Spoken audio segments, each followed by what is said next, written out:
भोलू हाथी एक जंगल में रहता था। वह जंगल में रहना नहीं चाहता था। जंगल के पास से जो रास्ता गुजरता था उस पर वह सुंदर और चमकीली कारों को आते जाते देखता था।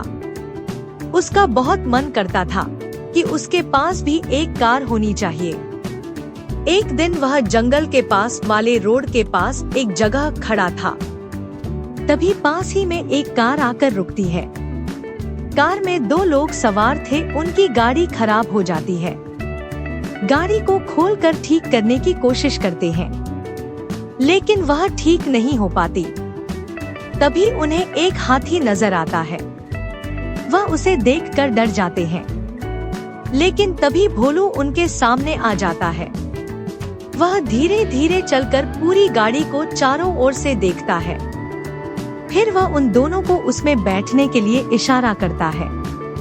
दोनों उसका इशारा समझकर गाड़ी में बैठ जाते हैं। उसके बाद भोलू गाड़ी को अपनी सूंड से धक्का देने लगता है। वह धीरे धीरे उन्हें जंगल से बाहर निकाल देता है। पास ही में गाड़ी ठीक करने की गैराज थी। दोनों उतरकर हाथी से कहते हैं, आपने हमारी बहुत मदद की, हम आपके लिए क्या कर सकते हैं? क्या आपके लिए केले ला दें? यह सुनकर भोलू गाड़ी के चारों ओर घूमने लगता है और गाड़ी पर बार बार सूंड मारने लगता है। उन दोनों में एक सेठ जी थे और दूसरा उनका नौकर। सेठ जी कहते हैं, तुम्हें यह कार चाहिए? यह सुनकर भोलू हाँ में सूंड हिलाने लगता है। सेठ जी भोलू से कहते हैं, तुम जाओ, बहुत जल्दी हम यह गाड़ी तुम्हें देने आएंगे। भोलू मुड़कर वापस चला जाता है। सेठ जी का नौकर कहता है, ये क्या कर रहे हो सेठ जी? वो कौन सा हमें पकड़ लेगा? बेकार ही इतनी महंगी गाड़ी उसे दे रहे हैं। सेठ जी ने कहा, अगर वो चाहता तो हमसे ये गाड़ी छीन भी सकता था, लेकिन उसने हमारी मदद की। यह कहकर सेठ जी गैराज में चले जाते हैं। वहाँ के इंजीनियर को कुछ समझाते हैं।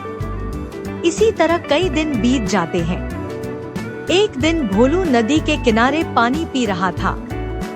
तभी उसे गाड़ी का रॉर्न सुनाई दिया। भोलू दौड़कर रोड पर आया तो देखा सेठ जी गाड़ी के साथ खड़े थे। उन्होंने गाड़ी को लंबा करा दिया था, बड़ा सा गेट लगवा दिया था जिससे भोलू उसमें चढ़ सके। आगे दो बड़े बड़े डिब्बे जैसे रबर के बटन लगा दिए, जिससे पैर से आगे पीछे करने से गाड़ी चलने लगती थी। ये कार के पेडल थे। सेठ जी ने गेट खोला, भोलू उसमें जाकर बैठ गया। अब वह पैर आगे पीछे करने लगा, जिससे धीरे धीरे गाड़ी चलने लगती है। भोलू को बहुत मजा आता है। वह गाड़ी को रोककर उससे नीचे उतरकर जमीन पर बैठकर सेठ जी के पैरों को सूंड से छूता है, जैसे सेठ जी को धन्यवाद दे रहा हो। सेठ जी उसे बहुत प्यार करते हैं। फिर वे कुछ दूर खड़ी अपनी गाड़ी में बैठकर चले जाते हैं। इस तरह भोलू का कार चलाने का सपना पूरा हो जाता है।